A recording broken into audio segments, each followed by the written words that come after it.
All right, y'all. Yo, what is up, everybody? What is up? Welcome to this live training. I'll give everyone a couple minutes to jump on here, as I know some people are just getting the notification that we are live. But if you are on and jumping on right now, here's what I want you to do. I want you to give me your name. I want you to tell me what market you're in, and I want you to tell me what level of experience you are in, whether you're a newbie or you're advanced, whatever, how many years you've been in the game. Name your market and how many years you've been in the game and your level of experience. As you guys can all see, I have a very, very, very special guest on here with me for this training. His name is Burton, but I call him the PropStream Ninja Specialist. He actually works for PropStream, and he is actually a product specialist. And so I asked him to come on today for you guys because, listen, there is so much cool stuff in PropStream. It is the #1 tool I use in my business every single day, and people are asking me a ton of questions about it, just frankly, all the time. So I called in a favor. I got my guy Burton on here, and he is just going to show you the newest and coolest and the very best way to utilize PropStream. If you don't have PropStream yet, just go to tsofdata.com. They will give you a free week with that URL, as well as if you use promo code TSOF, they'll give you up to 10,000 free downloads. Again, tsofdata.com, promo code TSOF. You get a free week and 10,000 free downloads. And again, if you're just coming on, give me your name. Give me the market you are in and what level of experience you are at. Are you a newbie? Are you doing deals? How many? Would love to give you guys a shout out. Tyler, what's going on? Jimmy, what's going on? Kenny, what's going on from Nashville Intermediate Experience? I love that, Kenny. Hopefully you're crushing it. John McNeil from Buffalo, New York. Lynette, Wholesale Beginner. What is happening? All right. So Burton, what's up, bro? Well, there we go. There we go. Sorry, I'm the product specialist, but I have technical issues over here. Yeah. No, I'm doing very well, man. Thank you so much for having me, brother. I really appreciate you letting me kind of clear the fog up when it comes to, what PropStream can do for the audience. So thank you so much for having me. Yeah, man, I get so many questions. Obviously, I have an audience. I welcome you guys all here. But I get so many questions about PropStream and the best utility of it. I know you guys are always dropping kind of new tools within the actual application itself. And so I just said, you know what, instead of me just telling you guys what I do with it, I want my guy Burton to come on and kind of just show the newest, the coolest, the best, the best practices, right? There's a lot of people that go in and they don't really even know what they're doing and they just pull a list. Well, what are the best practices for all that? And so I want to be able to give you guys Burton, have him do some Q&A with you guys. But first I want Burton, if you would just share your screen. I'm not certain if I need to allow you to do that or if you can just do that. What we're going to do, dude, is I'm going to have Burton just show you guys everything there is to know about PropStream, the power of PropStream. Like I said, I use it every day in our business. It is the #1 comping tool I use in my business, even more than the MLS. I use it to comp. So I want him to kind of make sure he can show you guys best in practice with comping. And so I pull my lists from there. I'm in 8 different markets. I pull my lists from there. There's just so much great stuff. And so can you share your screen or is that? I should be able to. So here we go. It looks like screen is now shared, correct? Yep. There we go. All right. So Burton, I'm going to let you run right now. Guys, write your questions in the thread. Towards the end of this will probably go 20 minutes, 30 minutes. Towards the end, I'm just going to have him answer your questions. If you do not have PropStream yet, this is the #1 tool in the game. I promise you. I use it every single day. Go to tsofdata.com and use promo code TSOF. They will give you 7 days for free, and you can download up to 10,000 person list just for doing it, with the promo code TSOF. So that's it. Burton, I'm going to allow you to rock and roll, and I'll be here. So first thing I like to start with is just kind of an outline of like what PropStream can really do. I know some of us are new or seasoned and may have just heard about PropStream for the first time. So this is just kind of like a top-down breakdown of what we can do. So the first thing that we can do, and I like to call it stage one, if you're new to investing, is lead generation. You got to get leads in order to get your foot in this game. And so with PropStream, our lead generation is broken up into 3 phases. Phase 1 is building a list. And that's where your 10,000 leads come into, right? So you can search anywhere in the United States. We don't region lock you or anything like that. So you can search a county, a city, a zip code, or even draw out an area. Now, in terms of filtering, once you search that area, we have 19 categories you can go through, from pre-foreclosures to failed listings, senior owners, and our very new pre-probate data, which is a property with a deceased owner still on the title, right? So their name is still attached to the title, even though they passed away. And that's one of our newest record types that we just released about a month ago. Now, once you search and filter through our categories, you can save your results and then export it out of PropStream. And now you have the address and mailing address of those properties that you just built. Now, phase 2 is for someone that needs contact information. So within PropStream, you can pay an additional cost of 12 cents per hit. So if you get results, it's 12 cents. If you don't, no charge at all. But for an additional 12 cents per address, I can get a phone number, which is going to be a cell phone, a landline, or even an email. So where in the past you were just knocking on doors and sending postcards, you can build a list and get a list of phone numbers and emails in less than 5 minutes, and then export that out of PropStream. Now, if you're not confident in your cold calling ability, or probably just not a sociable person, we do have marketing. Marketing is within PropStream. That's phase 3. So you can build this list, you can then get contact information, and then you can market directly to that list. And your marketing will consist of a free website.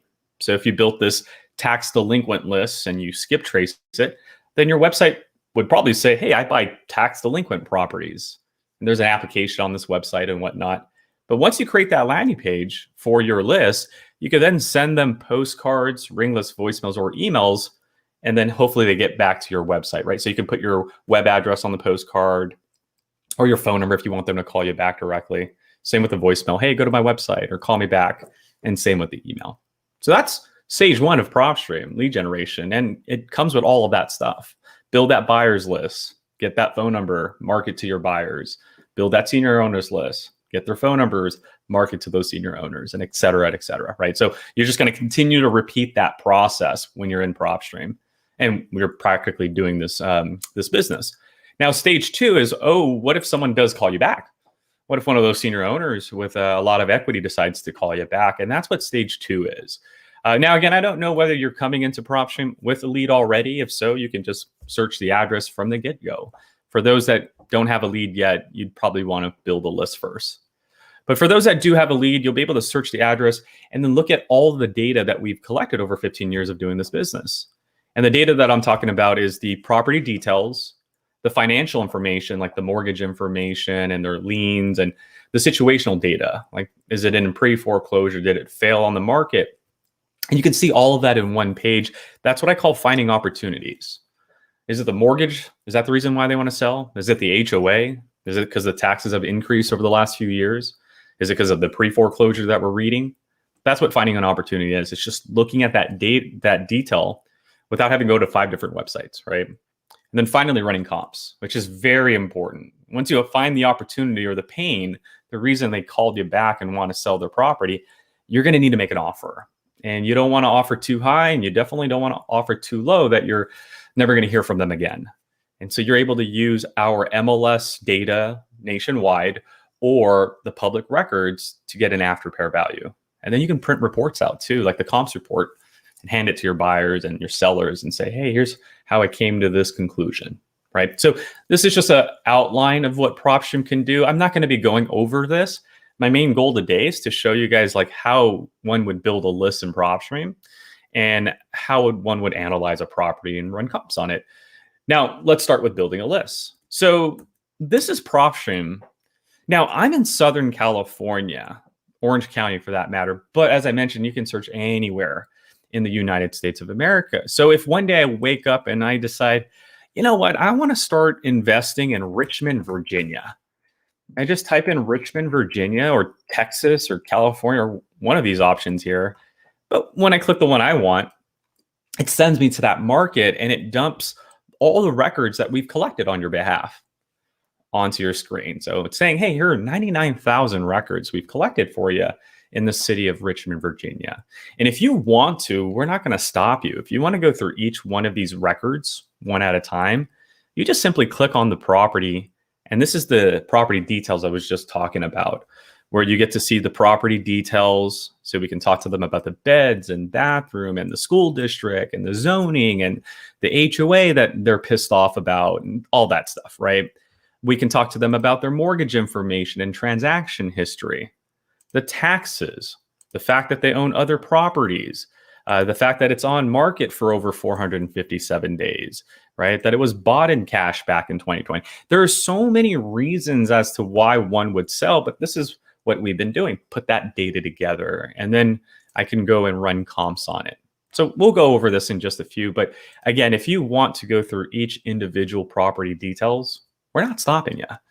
Now, as you can see, that's probably going to be very time consuming. So after you perform your search, to help out a little bit, we've organized them into individual categories. So of these 99,000 records, these are how many of them we caught on the MLS. And so by checking off this box and you click on these results, you'll see the MLS tab. Now, the point here really is that we're trying our best to organize it, but it's really up to you to choose what you want. And so we did include a filter here at the top. And at the end of the day, I'm going to share two important ways to build leads. One is what I call the traditional method of building leads. And what that means is once you're in a market, you start with a list. So I'd like to start with our new pre-probate data. And just to reiterate what this is, if you click on a property that's in our pre-probate, it's saying that someone's passed away, but their name is still on the title of the property, right? Now, could that be there for years? Yeah, there's really no reason for Sue to remove the title unless maybe she needs to sell the house or refinance or something, right? But what it's just saying is that, hey, here's a house, someone's passed away, and their name is still on that title. That could be a sign of distress potentially. So we started with the pre-probate, and that yielded us 1,800 results. 1,800 postcards, 1,800 voicemails, 1,800 door knocks. Might be a lot for us, right? And another thing to note, there might be things in here we don't want. Like there might be some 4 bedrooms that we don't need, right? 2 bedrooms or 1 bathrooms or 1 bedrooms that we don't need. So in our filter, not only can you choose one of our 18 categories or 19 categories, you have additional filters that you can refine. So again, you're pretty much telling us what you want. So here's like an idea of what you can do. I want a pre-probate property that the owner was living in. So it had to be owner occupied. Or for those that want an absentee owned property, that would be this, right? So I want this pre-probate property where the owner wasn't living in that house and they passed away and their name is attached to that house, right? Or I don't care if they're living or not living in the house. I'm going to help them out no matter what. So pre-probate, there or not there, living there or not living there, it doesn't matter. Owner or non-owner occupied, I want both. Okay, so you get to decide. For this example, we'll do owner occupied. That way, if we do knock on a door or let's say send a postcard, they'll most likely address that. Now, because we collect data from the Postal Service, you can say I want something occupied, answering their mail, or not answering their mail, or both. Now, see, this could be very powerful because someone's passed away, but that means that occupied means maybe a wife is answering or a spouse is answering their mail or a son or daughter is answering their mail. Whereas it was owner occupied, someone's passed away, and now no one's answering their mail. That might involve more research, right? So you're just controlling the situation. And remember that word, situation, because it's going to be very powerful in a few moments. But the idea is I've chosen a list, started with 1,800. Now I'm telling PropStream, hey, look, they have to have lived in that house. They need to still be answering their mail. And now we're down to 1,500, and you still have more filters. So you can add property characteristics like residential or vacant land or commercial, property types. So I want a single family, I want a duplex, etc. Beds and bathrooms. So must be 3 bedrooms or less, for example. Must be built in 2000 or before. In an HOA, not in an HOA, or I don't care. Unit number ranges, school districts, even numbers of stories, right? Having to walk up and down. Think of that. So this is property characteristics. Once you're done there, your next filter options are MLS. So you're stacking now. Would you like a pre-probate that's on market and listed with an agent? Here are your 10 properties. Now, for most of us, we'll probably do off market, right? On market, no. But you can think outside of the box in this area. Like, I want a pre-probate property that's on market, right? Listed with an agent. But here's the motivation. It's been on market for more than 4 months now. It's been on there for 120 days. So maybe it's about to expire and they're probably going to get some bad news. But that's where you come in. Hey, I can help you with another option. I see that the agent couldn't help you. So have you heard of this option, for example, right? So even looking for on-market properties could be powerful because we're giving you the ability to look for like days on market. Even off-market properties could be powerful because you can look at our failed listings. So you could say like a pre-probate property that's currently off market now, but it failed recently. Maybe it failed this year. You can use our failed date calendar. So now you're looking for someone who did take the route of wanting to list their property, but it just didn't work out. And maybe you're the only alternative option at this point. So even looking for off-market properties can be coupled with a failed listing if you'd like. Now, to keep it simple, we'll just keep it off market for now. But you have our pre-foreclosure foreclosure filter. So just like the MLS, you could add some more motivation. So pre-probate, and you're in an auction or a default, or the bank now owns your property, or, get rid of those records. I don't deal with pre-foreclosures, so you can exclude those records. And you got pre-foreclosure filters, of course. Now, ownership information, I think, is like a staple. This will allow you to say, yeah, that they must have lived in this house for 8 years, and it must be an individual. I'd like to talk to a person, not an LLC.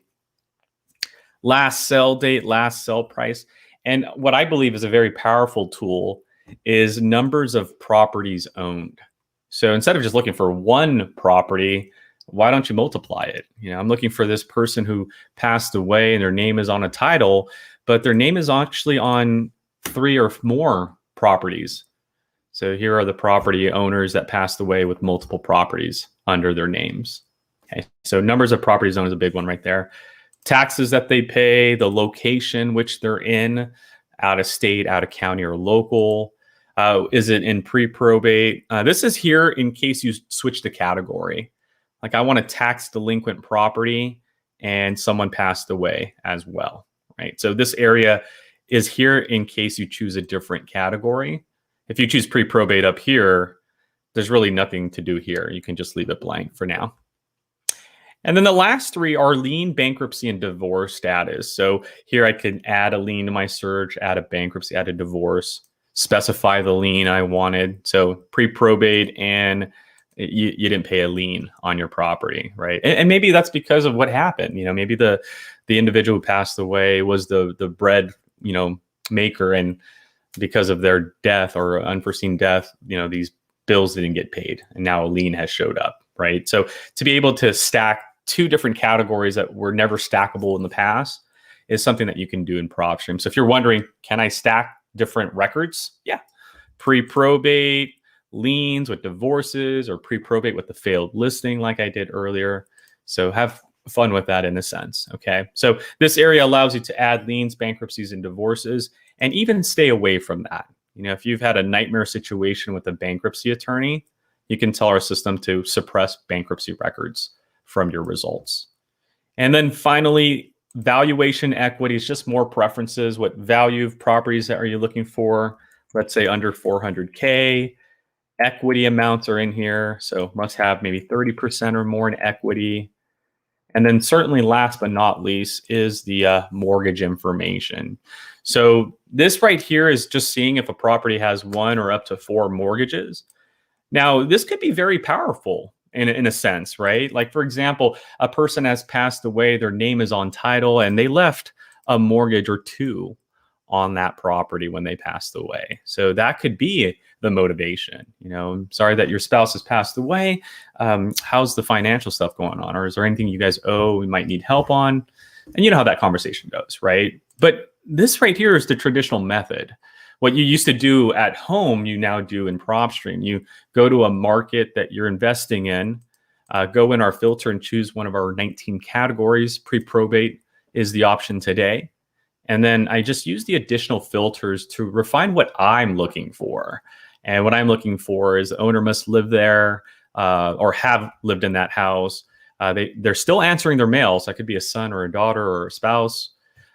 Single family residential, 3 bedrooms or less, off market. So this is your summary right over here.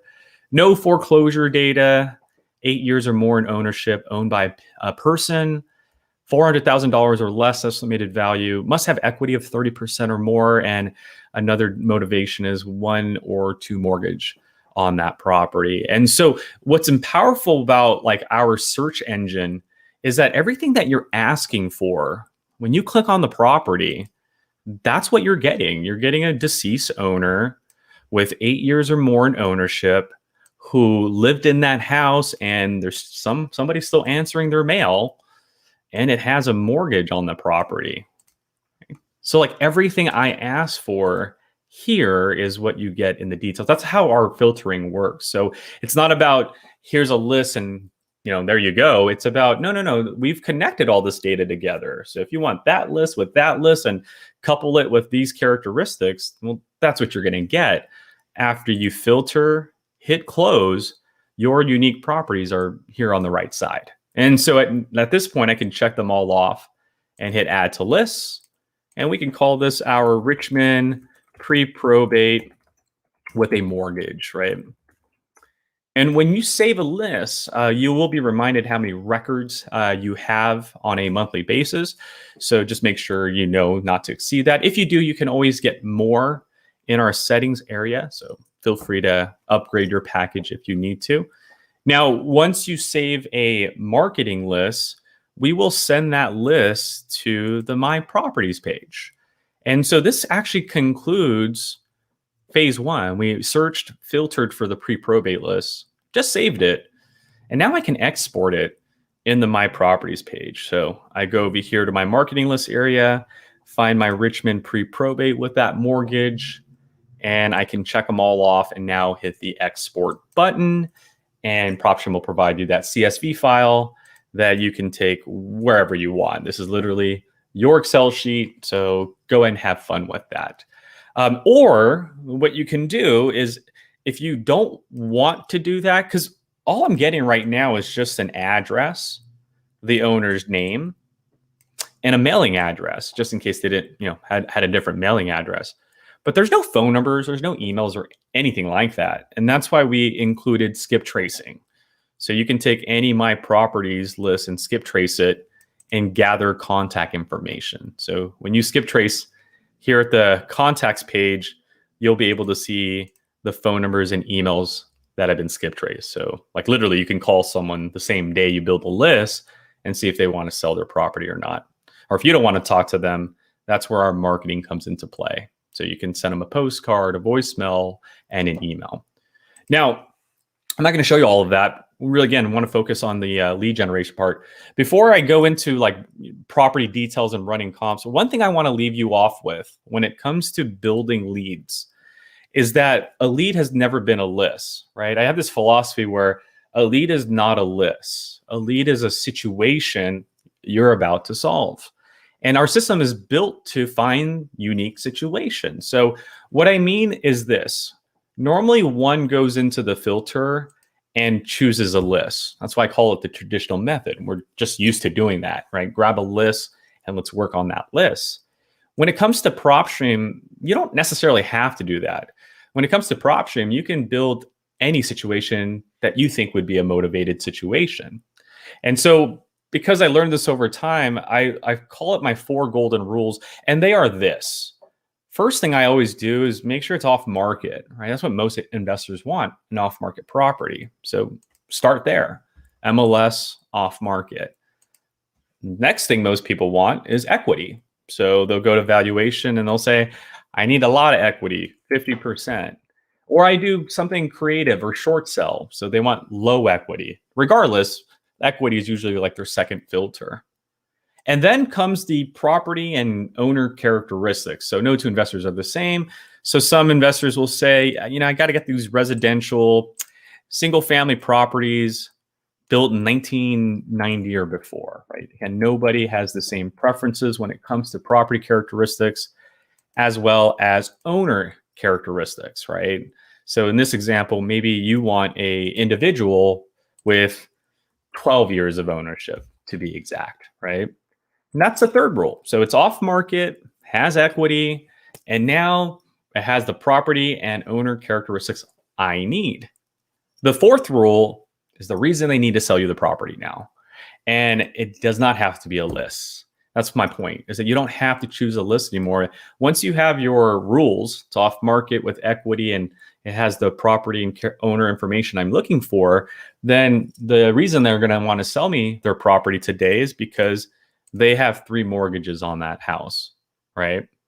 Or maybe it's a 3-bedroom, 1-bathroom scenario, right? So you have a lot of people in a house sharing 1 bathroom. Maybe that's the problem today, right? Or maybe you have someone who has a property built in 1945 or earlier. So it's really old, and they're in an HOA environment, and an HOA is giving them a hard time, right? And you notice how in these 3 examples, I never chose a list. I just went into the filter and said, hey, why don't we look for someone with multiple mortgages? Why don't we look for people with 1 bathroom and they've had to share that for 12 years? Or in this example, this last one, why don't I look for a property 80 years old that's dealing with an HOA? And who knows, maybe the HOA is about ready to give them a lien, and we can prevent that.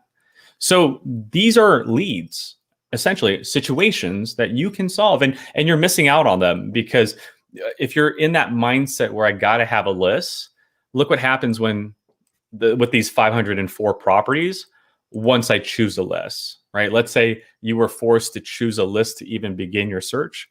And so you decided, hey, you know what? I'll start with the lien list. Your 504 go bye-bye. What it's telling me is that 504 people are paying their payments. The reason they probably might consider selling is because it's an old house, right? So you're pretty much what's happening is people are waiting for someone to miss a payment when sometimes people will sell you a house without missing a payment, right? It's just a matter of positioning the data to find someone when you call that'd be willing to consider your offer, like the 3-bedroom, 1-bathroom scenario. I know tons of people that are paying their bills on time, but the reason they always list their properties is because that 1 bathroom, they need to upgrade. Their family is getting bigger. The kids are getting bigger, right? So instead of just looking for a pre-foreclosure, looking for a vacant property or looking for a lien, look for that. Look for things that people go through on a day-to-day basis, right? Nobody wants to share a bathroom nowadays. So consider those options. So let's use that as an example. Let's do the 3-bathroom or a 3-bedroom minimum, 1 bathroom with, let's say, 1,100 square footage or more. That way we can rehab it, maybe put a 2nd bathroom in there later on. But there you go. 1,300 properties that have been sharing 1 bathroom for more than 12 years. I can now check these off and call it the don't like sharing bathroom list. And that's a lead list, right? So don't just think of a list, think of situations is my end point. And again, once you save it, my properties, I can export it, I can skip trace it, I can even market to it, okay? Now, remember, what happens if you do all of that? What if you did build a list, skip trace them, and then market to them? Well, I believe someone's going to end up calling you back. And if someone does call you back, here's what you can do. You can click on the property address or search it. So let's say you're at home watching TV, you get this phone call, looks unfamiliar, and they say, hey, I got your postcard. You're looking to buy my house? Oh, yes. Run into PropStream, ask them for their address, and type in their address in the search bar. And what we will do is give you the addresses information. So we'll show you where the address is on the map, show you the neighbors, but really what you want to do is go into the details. Because when you're talking to the homeowner, this is the page that I believe you need to be on. So, hey, Rita, thanks for calling me back. Yes, I am interested in buying your property. I see you got my postcard. Just have a few questions about your house. I see it's built in 1964. It's about 60 years old. Have you done anything major? Did you do the roof in the last 30 years? Et cetera, right? Oh, I see you don't live in that house, right? And have any plans on renting it out? Because if you're not living there, I see someone's answering their mail. Oh, that's your sister living there. Oh, okay. She gonna have any problems moving out? No? Great. Perfectly fine. Thanks for answering that question, right? So I know immediately Rita's not living there because it's not owner occupied, but someone's answering their mail. And I can ask her about that. Hey, you have a tenant there or do you have a sister there? My records show you're not living in that house. Oh, I also see you've owned it for 20 years. How's the neighborhood? Really great? Really bad? You know, since you've been living there for 20 years, did you go to the Richmond City Public School District? You did? What year did you graduate? Right? And now I'm just building rapport using the property. And that's what I call finding opportunities, is that when you're searching an address, you're asking questions about this stuff, you know, and then hopefully you'll find that opportunity. Oh, so my records say that looks like you might have a mortgage on the property. How's the lender treating you? They're not treating you really well. Is that the reason why you want to sell? It is. Well, great. Look, as you may know, I'm interested in buying properties. So I'd like to make you an offer. And this is where you're going to be at when you make that offer. This is the comparables and nearby listings. And what we're going to show you here are the properties that sold on public records, county records, or you can use our MLS records, or you can use them both side by side. You can also see properties that have been flipped. This will show you what they bought it for and what they're selling it for. You can see neighbors and you can see cash transactions along with the other nearby listings. But when it comes to running comps, this is really your best friend here. So like as an example, if I talk to Rita and she's interested in selling, I go into the comparables, go into the comps, and I'll decide whether I want public or MLS. I'll use MLS records. Now, once I do that, here are my MLS results. Now, you do have filters. We go back a year for you. Now, you can go 6 months, so you can go forward to the beginning of the year, or you can even go further back, right? So we're going to leave that up to you.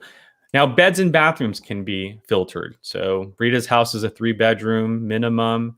Her bathroom is 1 bathroom. So I can put that information in there. Year built, square footage. What type of MLS listing are you looking for? Well, I want the sold listings, not the actives, not the pending, the ones that actually sold.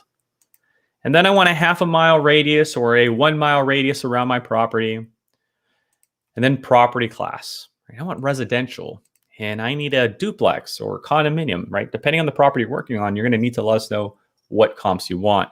Now, this property is single family residential.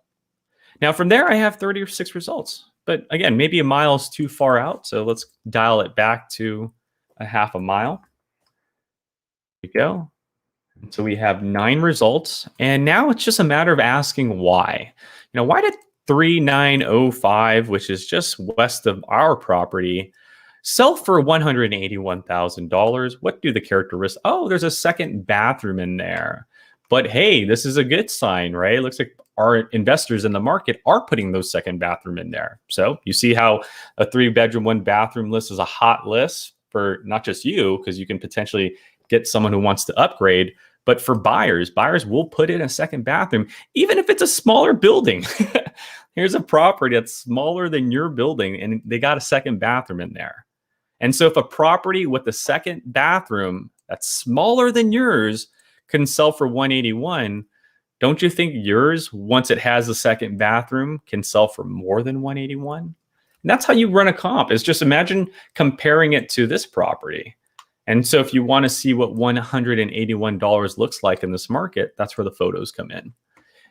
And here's the thing, when it comes to running comps, I usually say it's not about finding a perfect number. It's about showing the homeowner what they're not going to get, right? Because they're always going to ask for full price. And so in this case, when the homeowner says, well, I saw that 3905 sold for 181, I'm going to say, well, Mr. Homeowner, you are right. But that one had a second bathroom. And here's what that property looks like.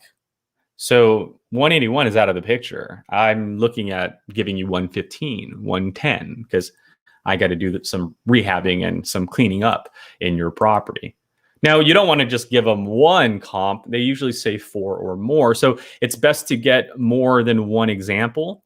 So here's one that sold for 135. Look at the picture. And this could be good. Like, okay, so this property is 135, right?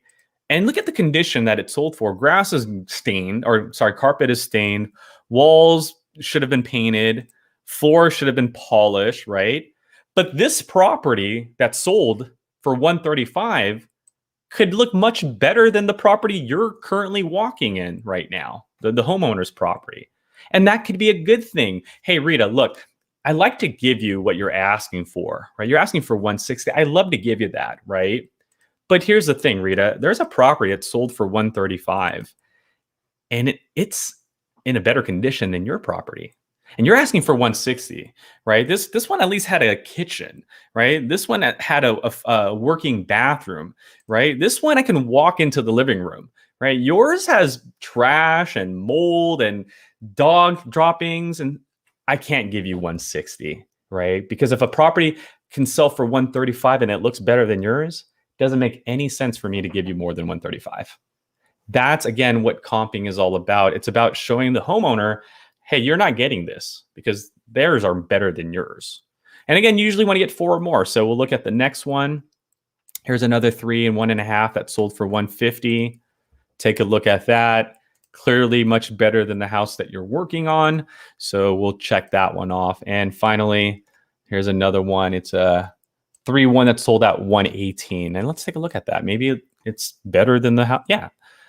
And you can say, hey, Rita, there's one that sold for 118. And I mean, you got to take a look at it. I mean, this is a really nice house, right? So I understand you're not happy when I say 100 even, but you got to work with me because, you know, if a property could sell for 118 and it looks like this, I mean, I have to do a lot of work to get your house to look like that, right? So that's what comping is showing the homeowner the prices that they're not going to get. And I have 4 property prices they're not going to get. That now gives me an average. It says, okay, well, based on these 4 properties and their different prices, here's the average. And now you can calculate your comps off that, right? Now you can pull out a calculator and say, okay, we have an average now. It's 146. See how it's close to the estimated value? But you take that and now you calculate your 70% rule or whatever it may be. And we're very conscious that you're probably going to need to visit the property or talk to the homeowner face to face. So here on the right side, you have actions with the Vue Comps Report. And what this does is it takes the comps that you've selected, their characteristics and the sell prices along with the pictures, and it generates a report that you can email to your buyers or take with you when you're negotiating with the homeowner. This is what the report looks like right here. So imagine I'm going to Rita's house today. Hey, Rita, thanks for letting me stop by and take a look at your property. Can you do me a favor? Can you take a look at your characteristics? Is this your house? Is everything that I'm seeing here correct? Yes, that's correct. Well, great. Here's what I want to show you. I ran comps last night, and this is what I did. I looked for 3 bedrooms. I looked for 1 bathroom, just like yours, in a half a mile in the last year. And this is what I came up with. So there was a house that sold for as low as 118. And she's going to be like, I don't want that price. But there was a house that also sold for 181. And she's going to be like, oh, that's the house. That's the price I want, Burton. But the average is 146. And she's going to say, well, I want 181. And I'm going to say, well, yours doesn't have a second bathroom. I can't even give you 181. I mean, even the average had a second bathroom.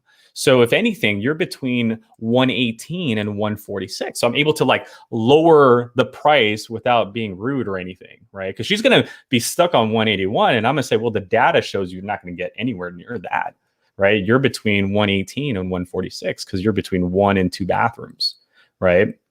Then I'm going to show her where those comps are to her property. So yellow is the subject property, comps are the blue ones. And then show her the characteristics once again. And she's going to say, well, I want the 181. And I'm going to say, well, that property was built in 2002. So let's get that out of your picture now, right? And so now I'm able to deduce the price that she wants using facts, right? That property is very new. Yours is not. You're more in this area where the 1960s and 1970s are, right? She did confirm earlier up here that this was her property, right? She said, oh yeah, it's built in 1964. Okay, great. Well, I can't give you 181 because you're on this range right here. So you're between 118 and 115. And then she's going to say, well, I want 150 then. All right, well, great. Let me show you what 150 looks like. And now I'm on this last page. So Rita, this is what 150 looks like. And here are the photos of that as well. And so Rita gets to see that. She's like, oh man, that house is really nice. Yeah, Rita, the kitchen has been done. They have new appliances. It came with a washer and dryer. The carpets are clean. They repainted it. The landscaping is amazing. We're nowhere near that with your property. So look, Rita, I'm trying to work with you. We can close in 30 days, whatever it is, right? Like however situation is. This is why I'm offering you $95,000, is because I'll be able to take care of your mortgage, right? I'll be able to pay off your mortgage. You'll have a lot of money in your pocket, but the risk is on me at that point because I have to then put a lot of money into getting your house to look like this. And it may end up selling. Now, again, if I don't put in a second bathroom in there, Rita, the most I'm going to get out of your house is about 118, 125. But if I have to put a second bathroom in there, right, the most I'm going to get is like a 146, but that's if the market is right. And so we're now kind of like involving the homeowner into the whole process, and they now kind of clearly see why we're offering the price, because a lot of our homeowners are going to get offended. They don't understand what you're trying to do. And so to be able to say, hey, look, this is your house compared to what these guys look like, that's what I call drawing the line. This is the line that we're not going to be able to get near, right? This is what perfect rehab houses look like.